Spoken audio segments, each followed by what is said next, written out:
Bienvenidos amigos a un nuevo video del portal www.perugestion.org.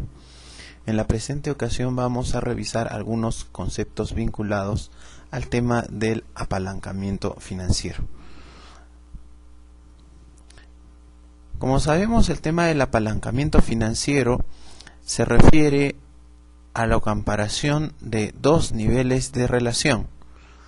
La primera se refiere a la comparación entre la deuda y el capital propio de una organización.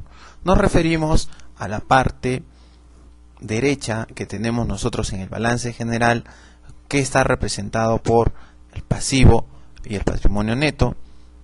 Y la segunda relación está referida al efecto de los gastos financieros en los resultados, es decir, el efecto que tenemos dentro del uso de las cargas financieras que están relacionadas a la deuda y cómo tienen un efecto directo en los resultados que obtenemos en un determinado periodo.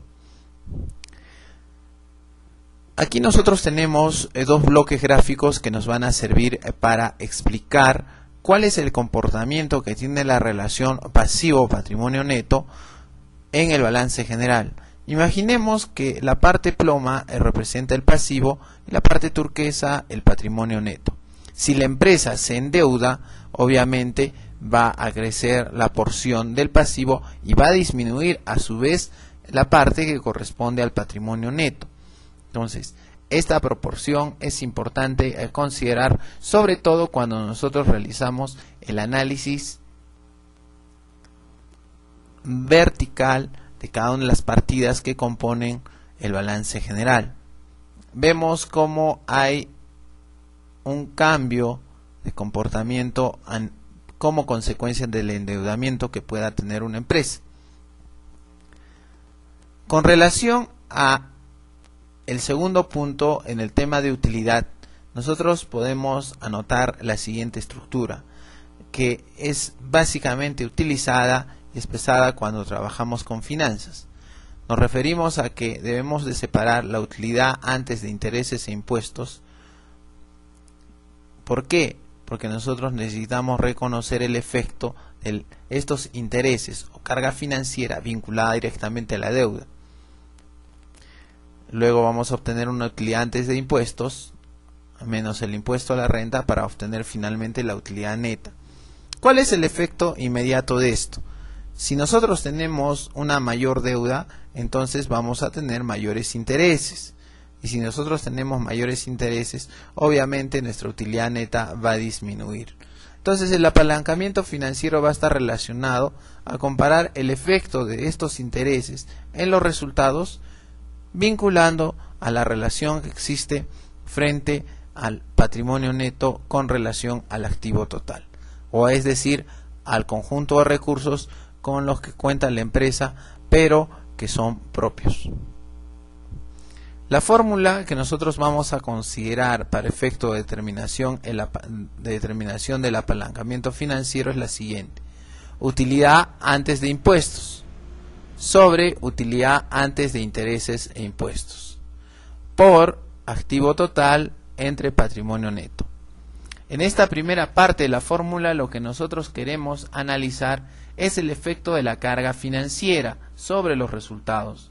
Y en esta segunda parte lo que hacemos es analizar qué parte de este activo total o estos recursos se hayan financiados con recursos propios de la empresa, o lo que podemos denominarlo también capital propio. Obviamente nosotros tenemos tres escenarios posibles para la fórmula.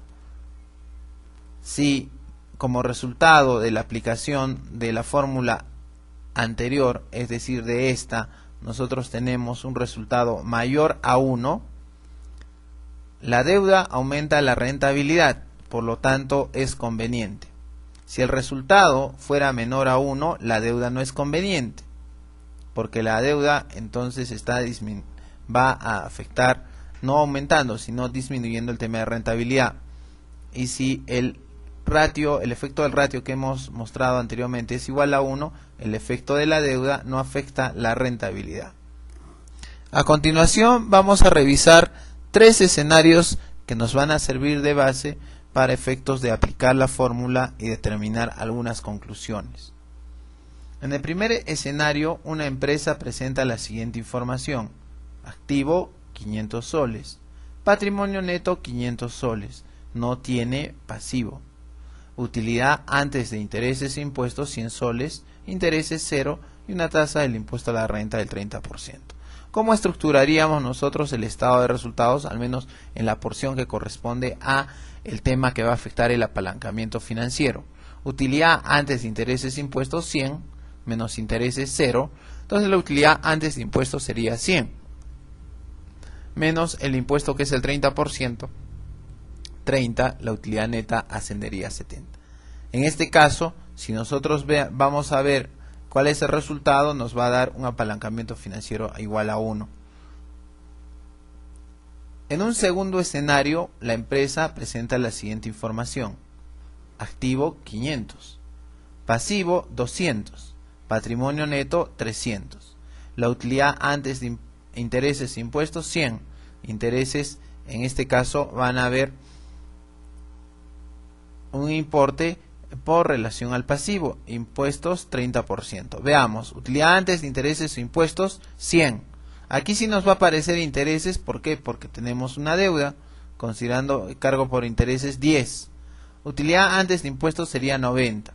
El impuesto a la renta va a disminuir, va a ser 27 y la utilidad neta va a ser tan solo 63. En un tercer escenario nosotros tenemos activo 500, pasivo 300, patrimonio neto 200, en este caso el pasivo aumentado, el utilidad antes de intereses e impuestos 100, los intereses que vamos a demostrar aquí son 15 y el impuesto de 30%. Veamos, utilidad antes de intereses e impuestos 100, menos intereses 15, utilidad antes de impuestos nos va a dar 85, el impuesto va a ser el 30% de esto, 25.5, y la utilidad neta 59.5. Entonces veamos cuál es el efecto que tenemos en los escenarios para ver el tema del apalancamiento financiero. En el primer escenario vamos a tener que la utilidad antes de interés entre la utilidad antes de intereses e impuestos va a dar 1, y la relación entre el activo y el patrimonio neto también es 1, por lo tanto el resultado de la aplicación de ratio es 1. En el escenario 2 nosotros ya tenemos presente por un lado intereses, en este caso 10, por eso tenemos 90 entre 100, y también tenemos ya aquí patrimonio neto que va a disminuir en 300 soles. ¿Por qué? Porque obviamente ya tenemos deuda. El apalancamiento financiero va a ser de 1.5. En el escenario 3 tenemos 85 entre 100. ¿Por qué tenemos 85? Porque ya estamos aplicando intereses por 5. Por 5 soles, bueno, 5 soles más. En la otra parte de la fórmula tenemos aquí que el activo total es 500, pero como el pasivo aumentó 100 soles más, entonces tenemos solamente en patrimonio neto 200. Aquí el efecto de ratio va a ser 2.125. Entonces, al hablar el análisis del apalancamiento financiero, va a ser el resultado de evaluar cada uno de los escenarios y ver el comportamiento. En este caso nosotros vemos que conforme se va analizando en estos tres escenarios, el comportamiento es positivo, por lo tanto podemos afirmar que ese endeudamiento es viable. Esperamos que el presente video les haya sido de su interés y los invitamos a seguirnos visitando en www.perugestion.org. Nos vemos en una siguiente ocasión.